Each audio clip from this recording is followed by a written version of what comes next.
Excel ഷീറ്റിൽ ആദ്യം തന്നെ നമുക്ക് നെയിം ബോക്സ് പരിചയപ്പെടാം. ഏത് സെല്ലാണോ സെലക്ട് ആയിരിക്കുന്നത് അത് റിപ്രസെൻ്റ് ചെയ്യുന്ന ബോക്സാണ് നെയിം ബോക്സ്. നമുക്കിവിടെ കാണാം. അതുപോലെ തന്നെ ഞാൻ ഇനി B6 എന്ന് പറയുന്ന സെൽ സെലക്ട് ചെയ്യുമ്പോൾ നെയിം ബോക്സിൽ B6 സെലക്റ്റായി. A1 എന്ന് പറയുന്ന ഈ ഒരു സെല്ലിൽ ഞാനിപ്പം ഒരു ഡേറ്റ എൻ്റർ ചെയ്തിരിക്കുകയാണ്. ഈ ഡേറ്റ ശരിക്കും A1-ലാണുള്ളത്, പക്ഷേ അത് നമുക്ക് B1-ലും C1-ലും D1-ലും കാണാനായിട്ട് സാധിക്കുന്നു. നമ്മൾ B1 സെലക്ട് ചെയ്താൽ നമുക്ക് ഈ മേളിൽ കാണുന്ന ഈ ബാറാണ് ഫോർമുല ബാർ. അപ്പം അവിടെ ഒന്നും റിപ്രസെൻ്റ് ചെയ്യുന്നില്ല, അതായത് B1-ൽ ഒന്നും തന്നെ ടൈപ്പ് ചെയ്തിട്ടില്ല. അപ്പോൾ ഈ ഡേറ്റ ശരിക്കും A1 എന്ന് പറയുന്ന സെല്ലിൽ മാത്രമാണ് ഉള്ളത്. A1 ക്ലിക്ക് ചെയ്യുമ്പോൾ നമുക്ക് മുകളിൽ കാണാം നമ്മൾ ടൈപ്പ് ചെയ്തത് അവിടെ റിപ്രസെൻ്റ് ചെയ്യുന്നത്. അപ്പോൾ ഇതിനായിട്ട് നമ്മൾ A1 എന്ന് പറയുന്ന കോളം അഡ്ജസ്റ്റ് ചെയ്യേണ്ടതുണ്ട്. അഡ്ജസ്റ്റ് ചെയ്യുന്നതിന് വേണ്ടി നമ്മൾ എയുടെയും ബിയുടെയും മധ്യഭാഗത്ത് മൗസ് കൊണ്ടുവരുമ്പോൾ ഇതുപോലെ ഒരു പ്ലസ് മാർക്ക് കാണാം. അവിടെ മൗസ് ഉപയോഗിച്ച് പ്രസ് ചെയ്തുകൊണ്ട് ഡ്രാഗ് ചെയ്ത് കഴിഞ്ഞാൽ ആ എ എന്ന് പറയുന്ന കോളം നമുക്ക് അഡ്ജസ്റ്റ് ചെയ്യാനായിട്ട് സാധിക്കും. മൗസ് ഉപയോഗിച്ച് ഡ്രാഗ് ചെയ്യുന്നതിന് പകരം നമുക്ക് ഇത് അൺഡു ചെയ്യാം. എന്നിട്ട് എയുടെയും ബിയുടെയും മിഡിലിൽ മൗസ് ഉപയോഗിച്ച് പ്ലസ് മാർക്ക് വരുമ്പോൾ മൗസ് ഉപയോഗിച്ച് ഡബിൾ ക്ലിക്ക് ചെയ്ത് കഴിയുമ്പോൾ താനെ എ എന്ന് പറയുന്ന കോളം അഡ്ജസ്റ്റ് ആവുന്നതാണ്. ഞാനിവിടെ അൺഡു ചെയ്തതായിട്ട് കാണാനായിട്ട് സാധിക്കും. അതിനായിട്ട് ഉപയോഗിച്ച ഷോർട്ട് കട്ടാണ് Ctrl+Z. Ctrl+Z എന്ന് പറയുന്നത് അൺഡു ആണ്, അതായത് ചെയ്തത് നമുക്ക് പുറകിലോട്ട് പോകാനായിട്ട് സാധിക്കും.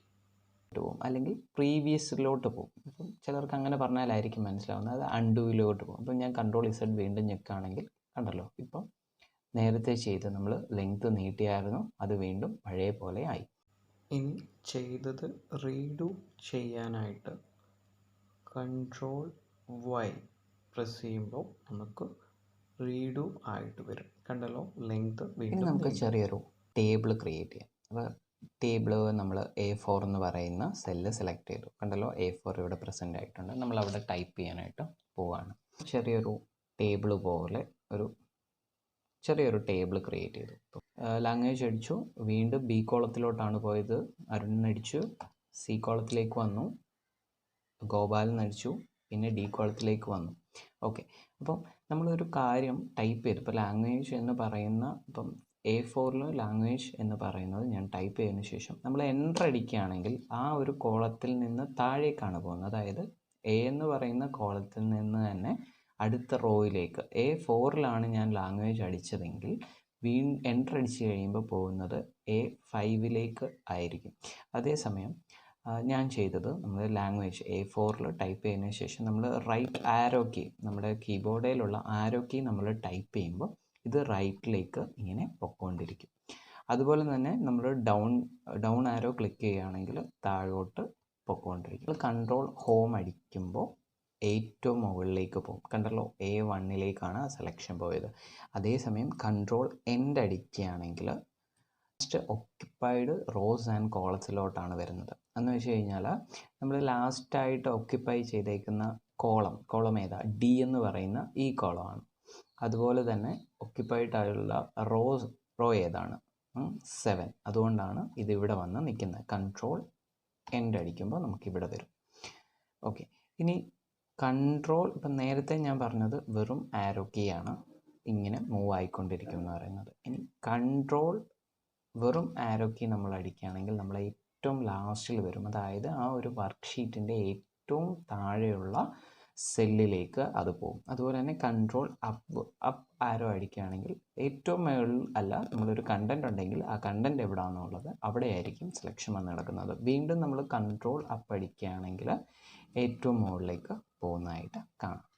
ഈ ഒരു ടേബിള് ഇതുപോലത്തെ 2 ടേബിൾ വേണം. അപ്പോൾ നമ്മൾ എന്താ ചെയ്യുന്നത്? കോപ്പി പേസ്റ്റ് ആണ് ചെയ്യുന്നത്. നമ്മൾ മൗസ് ഉപയോഗിച്ച് റൈറ്റ് ക്ലിക്ക് ചെയ്യുന്നു, കോപ്പി ചെയ്യുന്നു. നമുക്ക് എവിടെയാണോ അത് വേണ്ടത് അവിടെ സെലക്ട് ചെയ്തതിന് ശേഷം റൈറ്റ് ക്ലിക്ക് ചെയ്ത് വീണ്ടും നമ്മൾ പേസ്റ്റ് ചെയ്യും. ഈ മൗസ് ഉപയോഗിക്കാതെ എങ്ങനെ ചെയ്യും? സ്റ്റാർട്ടിങ്ങിൽ വന്നു, ലാംഗ്വേജിൽ വന്നു, Ctrl+Shift അതുപോലെ തന്നെ ആരോ കീ. അപ്പോൾ നമ്മൾ എത്രയാണോ വേണ്ടത് അത്രയും വരെ സെലക്റ്റായി. ഇനി നമ്മൾ ഡൗൺ ആരോ കീ പ്രസ് ചെയ്യാണ്. ഡൗൺ ആരോ കീ നമുക്ക് വേണ്ടത് അത്രയും സെലക്ട് ആയിട്ടുണ്ട്. ഇനി Ctrl+C കോപ്പി. ഇനി നമ്മൾ താഴെ വന്നതിന് ശേഷം Ctrl+V അടിക്കുമ്പോൾ നമ്മൾ കോപ്പി ചെയ്തത് പേസ്റ്റ് ആവുന്നു. ഈ ടേബിൾ നമുക്ക് ഇവിടെ വേണ്ട. ഇപ്പം ആദ്യത്തെ ടേബിളിൻ്റെ താഴെയല്ല, ഈ രണ്ടാമത്തെ ടേബിളിൻ്റെ താഴെയാണ് നമുക്ക് വേണ്ടത്. നമ്മൾ എന്ത് ചെയ്യും? നമുക്കിത് കട്ട് ചെയ്ത് മാറ്റാവുന്നതാണ്. അപ്പോൾ കട്ട് ചെയ്യുമ്പോൾ പേസ്റ്റ് ചെയ്യേണ്ടി വരും. അതായത് കട്ട് ചെയ്യുന്നതും ഈ പറയുന്നത് പോലെ റൈറ്റ് ക്ലിക്ക് ചെയ്ത് കഴിഞ്ഞാൽ നമുക്കിവിടെ കട്ട് ഓപ്ഷൻ കിട്ടും. അതുപോലെ തന്നെ നമ്മളിപ്പോൾ സെലക്ട് ചെയ്ത് വെച്ചേക്കാണ് Ctrl+X